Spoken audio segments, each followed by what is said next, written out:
अरे बस्तर मऊहाला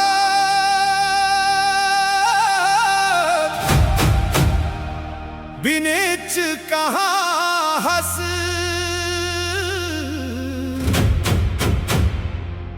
मोर छत्तीसगढ़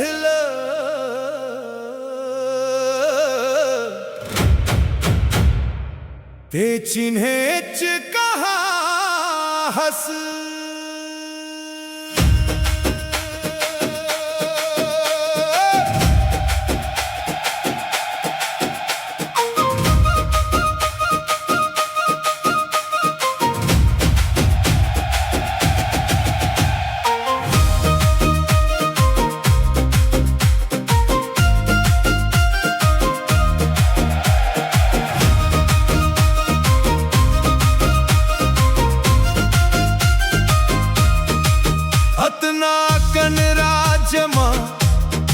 एके झन महतारी है भूखा कोनो सुते नहीं खुला हर दुआरी है सादगी कहूँ ले सीखना है त हमर यहाँ आ जबे बेरी बर डोमी करिया सबो लवता देवे तीरथ गढ़ के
लगने च कहाँ हंस मोर छत्तीसगढ़ ला ते चिन्हे च कहाँ हंस।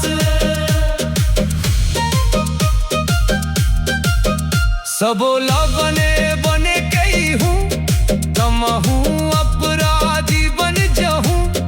दारू नशा के बात नहीं करूं तभी ना पिए शराबी बन जाऊं। अंधविश्वास न घिरत हवे मोर छत्तीसगढ़ के माटी हा। जल जंगल जमीन चलेगे मोर हसदेव के घाटी हा। तेंदु पत्ता भी नहीं आमन भैया दारू सीसी बिनेच कहाँ हंस मोर छत्तीसगढ़ ला ते चिन्हे च कहाँ हंस। मोर छत्तीसगढ़ ला ते चिन्हे च कहाँ हंस।